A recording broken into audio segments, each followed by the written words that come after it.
Hello, and welcome to this tutorial. In today's video, I will guide you step by step on how to turn on or off the low-time haptic feedback in the chess.com app. This setting controls the vibration alerts when your chess clock is running low during live games. First, open the chess.com app on your Android phone. Tap on the More option at the bottom right corner. From the menu that appears, select Settings. Next, tap on Play to access gameplay-related options. Now, choose Live Games to access Live Play settings. You will see the low-time haptic feedback option. Simply toggle this setting on or off according to your preference.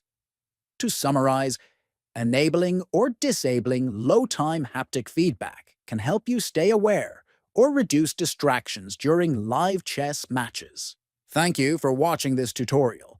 If you found it helpful, please like and subscribe for more useful tips. See you in the next video.